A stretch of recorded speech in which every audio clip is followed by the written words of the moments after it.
Hello friends, இந்த வீடியோல பைத்தானோட escape sequences பத்தி பார்க்க போறோம்.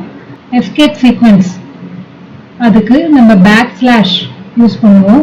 அதுக்கப்புறம் வர லெட்டரை பொறுத்து எஸ்கேப் சீக்வென்ஸ் கொண்டான அப்ளிகேஷன் அப்ளை ஆகும். மற்ற ப்ரோக்ராமிங் லாங்குவேஜ்லயும் இதே போல தான் இருக்கும். பைத்தான்ல எப்படி யூஸ் பண்றாங்க அப்படின்றத நம்ம பார்க்க போறோம். Special character used with backslash followed by a character. அந்த கேரக்டர் என்னென்னலாம் வரலான்னு பார்த்தீங்கன்னா n நியூ லைன் t வந்துச்சுன்னா டேப் ஸ்பேஸ். நியூ லைன்றது அடுத்த லைனுக்கு டிஸ்பிளே பண்ணணும், அப்போ /n கொடுக்கணும். நம்ம கொடுக்க வேண்டிய டெக்ஸ்ட் நடுவில் /t கொடுத்தீங்கன்னா டேப் ஸ்பேஸ். டேப் ஸ்பேஸ்ன்றது 8 ஸ்பேசஸ்க்கு சமம். சிங்கிள் கோட்ஸும் கொடுக்கலாம், டபுள் கோட்ஸும் தரலாம். இது எதுக்குன்னா ஜென்ரலாக ஒரு ஸ்ட்ரிங் நம்ம ரெப்ரசன்ட் பண்ணும்போது வித்தின் த சிங்கிள் கோட்ஸ் அது சரௌண்ட் ஆயிருக்கும். அப்படி இல்லைன்னா டபுள் கோட்ஸ்ல மென்ஷன் பண்ணுவோம். இல்லை நம்ம சென்டென்ஸ்லயே எனக்கு சிங்கிள் கோட்ஸ் டிஸ்பிளே ஆகணும் அப்படின்னும் போது சிங்கிள் கோட்ஸ் கொடுத்தா எண்ட் ஆஃப் த ஸ்ட்ரிங் அப்படின்னு கன்சிடர் பண்ணிக்கும் இன்டர்பிரட்டர். அதுக்காக நம்ம ஸ்லாஷ் கொடுத்து அந்த கொட்டேஷன் மார்க்கை தரும்போது இது டெக்ஸ்டோட பார்ட் அப்படின்றது இன்டர்பிரட்டர் அண்டர்ஸ்டாண்ட் பண்ணிக்கும். அதே போலதான் சிங்கிள் கோட்ஸ். ஏன் இதுன்னு பாத்தீங்கன்னா நம்ம நிறைய டெக்ஸ்ட் கொடுப்போம் இல்லையா, அந்த டெக்ஸ்ட்ல கொடுக்கும்போது இந்த அப்போஸ்ட்ரோஃபிஸ் வரும். அப்படி இருக்கும்போது இந்த ஸ்லாஷ் கொடுத்து யூஸ் பண்ணா அழகா நமக்கு கொடுத்த மாதிரியே டிஸ்பிளே ஆகும். இல்லைன்னா இன்டர்பிரட்டர் டெர்மினேட் ஆயிடும். Next /f form feed. இது எதுக்கு யூஸ் பண்ணுவாங்கன்னா பிரிண்டர் யூஸ் பண்ணும்போது யூஸ் பண்ண வேண்டியது. /f கொடுத்தோம்னா பிரிண்டர்ல அடுத்த பேஜ்ல இந்த கேரக்டர் பிரிண்ட் ஆகணும், அதுக்காக /f கொடுப்பாங்க. Then /r carriage return. Carriage return /r கொடுத்து நம்ம டெக்ஸ்ட் கொடுத்தோம்னா, அதாவது பிரிண்ட்டுக்குள்ள ஸ்டேட்மெண்ட் தருவோம். அதுல இன் பிட்வீன் /r கொடுத்தோம்னா /r கொடுத்த அடுத்த வர எல்லாமே என்ன ஆகும்னா அதே லைன்ல ஃப்ரண்ட்ல வந்து ரீப்ளேஸ் பண்ணும். ஓகே, அதுதான் /r. இதுக்கு உண்டான எக்ஸாம்பிள் நம்ம பார்க்கலாம். இது /r நம்மளோட ஐடிஎல்ல சப்போர்ட் பண்ணாததுனால இதுக்கான எக்ஸாம்பிள் நம்ம பிபிடிலே பார்க்கலாம். /p back space. நம்ம கீபோர்ட்ல எப்படி பேக் ஸ்பேஸ் ஒர்க் ஆகுதோ அதே ஃபங்க்ஷனாலிட்டி தான். நம்ம பேக் ஸ்பேஸ் கொடுத்தா ஒரு கேரக்டர் முன்னாடி போய் எரேஸ் பண்ணிடும். நம்ம சிங்கிள் கோட்ஸ் எப்படி கொடுத்தப்போ அதே போலதான் பேக் ஸ்லாஷும் டபுள் பேக் ஸ்லாஷ் கொடுத்தா அந்த சிங்கிள் பேக் ஸ்லாஷ் நமக்கு பிரிண்ட் ஆகும். Then octal representation. நம்ம ஆல்ரெடி பார்த்தோம் நியூமரிக் டேட்டா டைப்ஸ்ல ஹெக்ஸாடெசிமல், ஆக்டல், பைனரி இதெல்லாம் எப்படி ரெப்ரசன்ட் பண்றதுன்னு. அதே போல ஆக்டலுக்கும் அதுக்குடைய ஸ்பெசிபிக்கான ஆல்பபெட்டையோ நம்பரையோ பிரிண்ட் பண்ணணும்னா ஸ்லாஷ் வச்சு இந்த இடத்துல நான் ஓன்னு கொடுத்துருக்கேன். அது எல்லாமே டிஜிட். /1 2 4 அப்படின்னு கொடுத்தா அதுக்கு உண்டான டெசிமல் நம்பரை அது பிரிண்ட் பண்ணும். ஹெக்ஸாடெசிமல் ரெப்ரசன்டேஷன் பார்த்தீங்கன்னா /XHH கொடுத்துருக்கேன். இந்த Xன்றது ஹெக்ஸாடெசிமல் ரெப்ரசன்டேஷனுக்காக, அடுத்த HHன்றது அந்த டெசிமலோ இல்லை ஆல்பபெட்டோ கொடுக்கறதுக்காக. இப்போ /X9B அப்படின்னு கொடுத்தோம்னா அதுக்கு உண்டான டெசிமல் நம்பர் நமக்கு கிடைக்கும். ஸோ இதோட எக்ஸாம்பிள்லாம் நம்ம பார்க்கலாம். அதுக்கு நான் என்னோட ஐடிஎல்இ எடிட்டர் ஓப்பன் பண்ணிக்கிறேன்.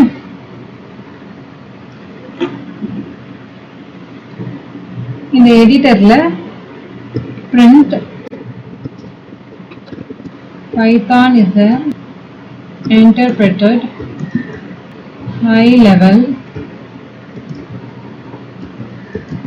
language கொடுத்துக்கிறேன். இந்த இடத்துல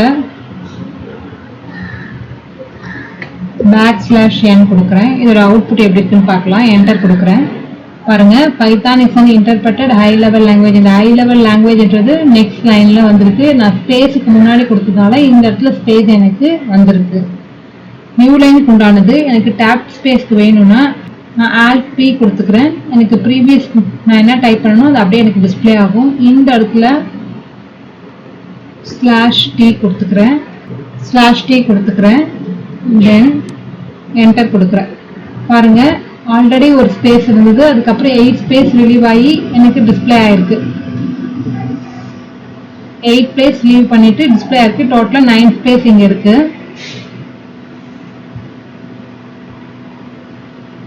தென் இந்த சேம் சென்டென்ஸ் வச்சுக்கிறேன். இப்போ லாங்குவேஜஸ் அப்பாஸ்ட்ரஃபி கொடுக்குறேன். எனக்கு இந்த அப்பாஸ்ட்ரஃபி எனக்கு பிரிண்ட் ஆகணும் அப்படின்றதுனால ஸ்லாஷ் கொடுத்து என்டர் கொடுக்குறேன். இப்போ பாருங்க எனக்கு அந்த அப்பாஸ்ட்ரஃபி பிரிண்ட் ஆகுது. இந்த இடத்துல ஸ்லாஷ் டீயோட ஆல்பி கொடுத்துட்டு இந்த இடத்துல ஸ்லாஷ் டி எடுத்துடுறேன்.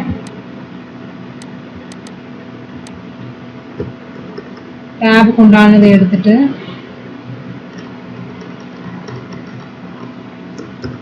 Again single quotes தந்துட்டேன். பிரிண்ட் பண்றேன். ஆல்பி கொடுத்துட்டு டபுள் கோட்ஸ் கொடுக்குறேன். எண்டு கொடுக்குறேன். பாருங்க சின்டாக்ஸ் எரர் வருது. ஏன்னா டபுள் கோட்ஸ் கொடுத்து ஸ்டார்ட் ஆனதுனால டிஃப்ரென்ஸ் தெரியல. எனக்கு டபுள் கோட்ஸ் பிரிண்ட் ஆகும்னா அப்போ நான் ஸ்லாஷ் கொடுக்கும்போது எனக்கு பிரிண்ட் ஆகுது. ஓகேங்களா? இது சிங்கிள் கோட்ஸ் கொடுக்கும்போது அப்படியே பிரிண்ட் ஆயிருக்கு. ஏன்னா டபுள் கோட்ஸ் தான் அது வந்து அந்த ஸ்ட்ரிங்கானது எண்டிங்ன்ற கன்சிடர் பண்ண காரணத்தால இந்த சிங்கிள் கோட்ஸ் அப்படியே நமக்கு டிஸ்பிளே பண்ணுது. இதே நான் டபுள் கோட்ஸ் கொடுக்கும்போது எரர் இந்த இடத்துல எனக்கு காமிக்குது. ஓகேங்களா? அதுக்காக நான் ஸ்லாஷ் கொடுத்து அந்த பர்டிகுலர் டபுள் கோட்ஸை நான் பிரிண்ட் பண்ண வைக்கிறேன். இதனால தான் ஸ்லாஷ் கோட்ஸோ இல்லை சிங்கிள் கோட்ஸோ யூஸ் பண்ணிக்கலாம்.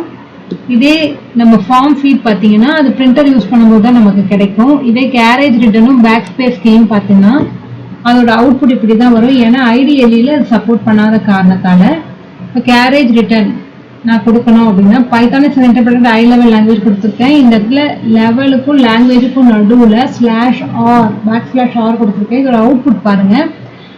இதோட ஃபங்க்ஷனாலிட்டி எப்படி இருக்குன்னா ஸ்லாஷ் ஆர் கொடுத்துருக்க அந்த டெக்ஸ்ட் ஸ்டார்டிங்ல இருக்க அந்த டெக்ஸ்டோட ஓவர்லாப் ஆகும்.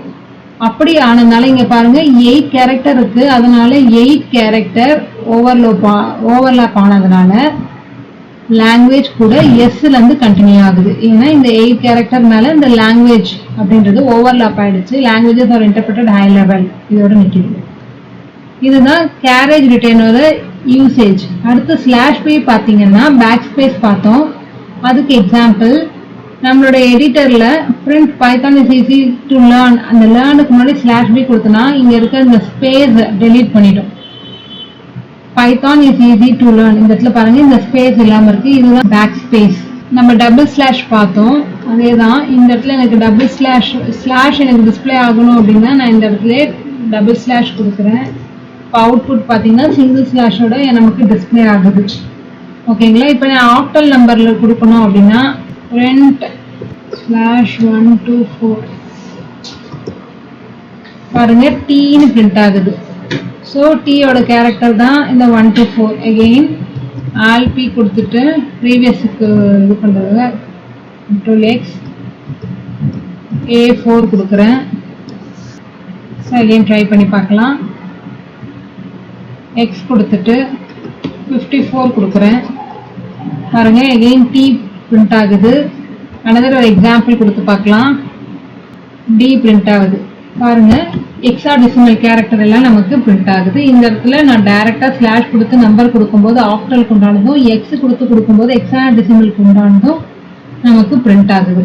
இதெல்லாம் தான் எஸ்கேப் சீக்வன்சஸ் நம்ம பைத்தான்ல யூஸ் பண்றது. இந்த எக்ஸாம்பிள் உங்களுக்கு புரிஞ்சிருக்கும்னு நினைக்கிறேன். அடுத்த வீடியோல வேற ஒரு டாபிக் பத்தி பார்க்கலாம். தேங்க்யூ.